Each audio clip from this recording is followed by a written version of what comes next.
Hey, this is Dale, And this is Sean. and this is a demo of the application.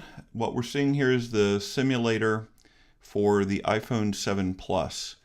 When the application's initially launched, it shows the most recent news, and the most recent news displays news from the latest stories to the oldest stories, and it's without regard to the channel that it's in.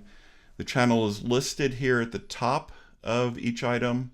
So we have the channel, we have the title, and we have the date of the item. And if we scroll down, we can see that the channels are changing as we go down, and the dates are getting older.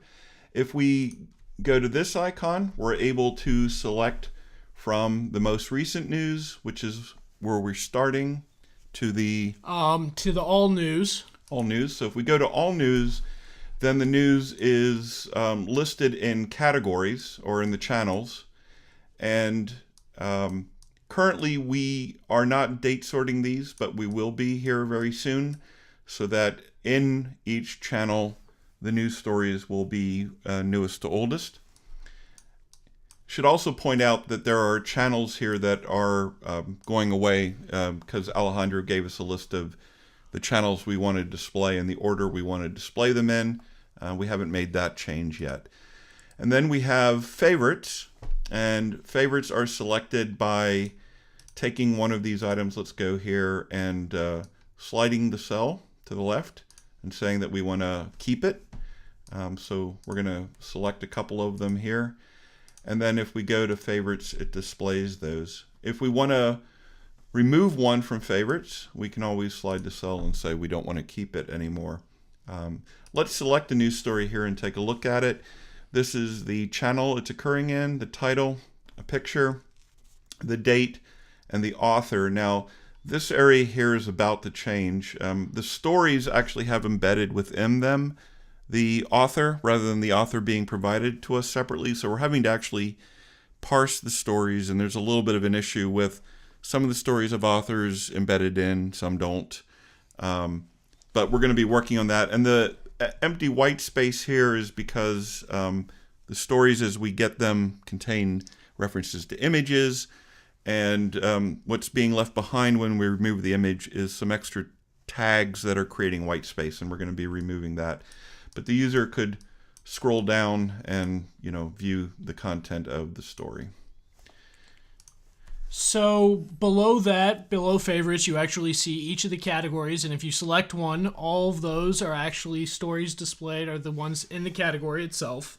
And we should point out, internally we call these channels because the RSS feed that we get from the web service refers to them as channels. I believe this in Spanish means sections. Right. The interface, by the way, is multilingual, and we'll be demonstrating that. So these are the different channels or the different sections. So if I wanted to, for example, pick international, I could do that, and then all of the stories listed here are international. Some of the stories don't actually include images, and based on feedback from Alejandro, we have a default image that we place here in the list so that each of them do have an image, and we're using the logo to be a placeholder for the image. But most stories do have images, so you don't see that really frequently here within the content. You'll notice that when we're viewing the list here, we have 3 lines of headline and the date. If we go to the latest news, we're including here the channel or the section. We also have 3 lines here and the date, which was a change since you met with Alejandro, so that they all now display or have room for 3 lines. And even though some stories have shorter titles than others, you want to keep the cell a consistent height because it would be annoying to the user if it were different heights. At the bottom of this, again, based on feedback from Alejandro, this is our current translation for About Us, which we got from Google. We'll have to check with you on that. But we have a place where the user will be able to select information about the news service and then help. And these don't lead to any information because we got to meet and discuss what information we'd like to place in each of these. If we hit cancel, we go back without making a selection. If we go here and make a selection, then we would go to that selection. Anything you want to add here while we're viewing this view? Nope. Okay. So if we rotate the phone, this is a what they call a split view. On really small phones, you wouldn't get the split view. We would move literally from the list that we saw, tap it, an item, and go to a story. What we can do here is expand the story to be full screen. So the user can be in a mode where they select stories in this list and then display them here on the right, or if they want to go into a full screen mode to view the story, they can do that as well. The selector here in the upper left-hand corner takes on different characteristics based on different devices, and that's something Apple set up. We have a little bit of control, but not a lot of control of how this appears. Previously, when this was demoed, there wasn't the logo at the top, but the logo does appear here now. Again, you could make selections from here. Logo does appear on the right side, not on the left, because we wouldn't want the logo twice. If we go full screen, we see the logo there, and again the logo here if we're in this mode. So if I rotate back again, in fact that's upside down, so I got to go the other way, then it goes back into this mode that we were in before. Anything you want to add there? When we're on actual physical hardware devices, this icon leads us to a place where the P2P, so the peer-to-peer stuff will actually happen. So if another device is detected, so another user is also on this screen on their own device, they're able to see each other's phones and actually connect to each other and then share the news items from one other to the other person. Doing the sharing without the internet connectivity between them. So we're going to cancel out of that because we're not on physical hardware devices. So we want to illustrate next that we can actually, do this on different size devices, and we're going to go to an iPad. So I'm going to switch over to an iPad Air 2, and we're going to stop this simulator and then launch an iPad. Each of these devices, as we're showing it, were previously set to Spanish mode. The language that the interface is displayed in is based on what the user sets in their preferences for the phone. So if they say, I want to be on a Spanish device, then the application knows it's going to display in Spanish. If they were to select English or Hebrew or German or French, any of the languages we translated to, then it would display in that mode. And we'll make a switch back to English here as soon as we're done viewing this. So this is the iPad in the vertical mode. Here again, we can expand the story full screen. We can go back. We can make a selection. Now, the way that this pop-up occurs, where we have the ability to make selections, is based on how Apple has decided this should operate on an iPad. I want to mention again that we have the sections not in the final order, and that there are more sections here than Alejandro had indicated he wanted. And we're going to make that change here relatively soon. So we still have latest news, all news, and favorites. So if I were to go to favorites, here's one that we favorited before. If I come back here, I could pull one over and favorite it, and then go back here, and I'd now have two stories. And if I wanted to remove one from the favorites or the ones to be kept, I could do that and it would be removed from the list, or we could have none at all. And again, if we were to pick a category like this, it would display all of the categories. If we were to rotate the iPad, and we have a little different distribution of the real estate, and again, any story can be taken to full screen, or we can go back this way and then select another story.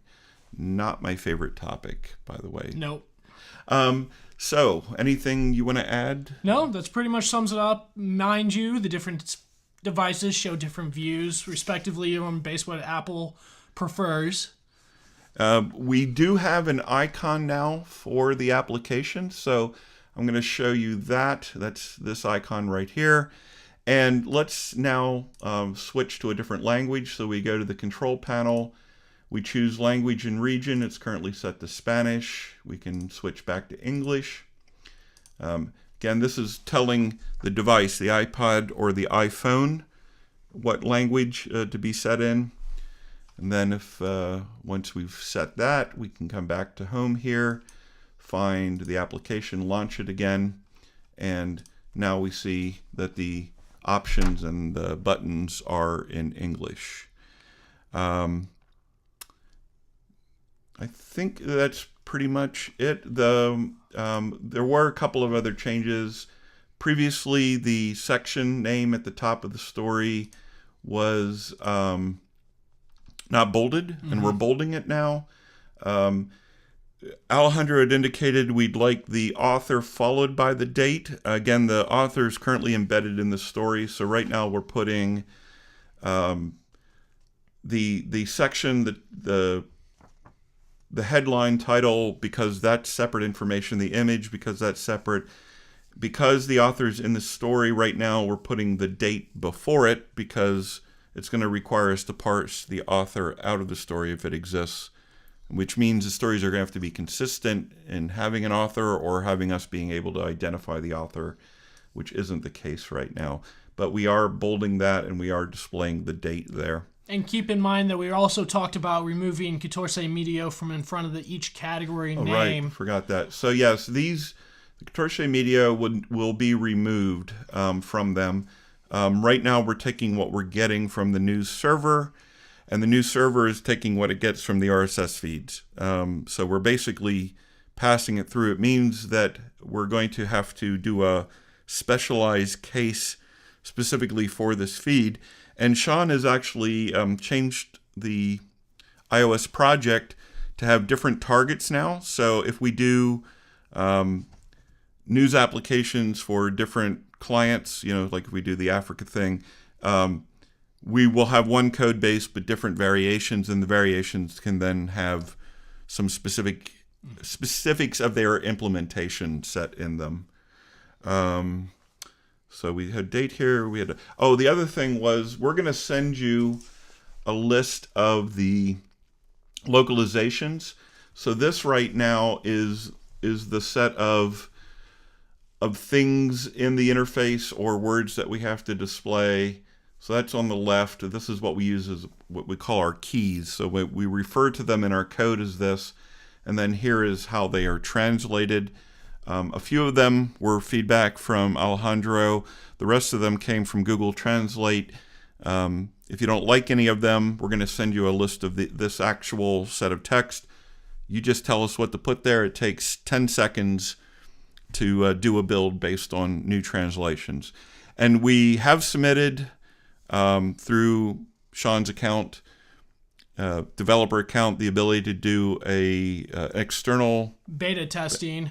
It will require about a day for Apple to actually review it and allow us to send it out to external people on any other account. But once that takes process, emails will be sent. And in order to actually test an app, you're going to have to install on your phone an app called TestFlight. And the email will have a link to that app. It won't have any instructions, but you simply download the app. Once you finish downloading the application, go back to the email and click the link that says Open in TestFlight and follow the steps through there, and you'll actually have the beta on your phone. Cool. Well, hope you're enjoying your time down in Miami, and Alejandro, we'll talk to you when you're back in Colombia, and we'll talk a little more about some of the changes we're making. And I know there were a few things in the feedback that we're probably going to have to discuss in person, so we can work through how we might, for example, manage to get the data if we're going to do some of the things that you had asked, which I'm not sure about right now. But you should be hearing from us on the TestFlight thing within the next day. See you later.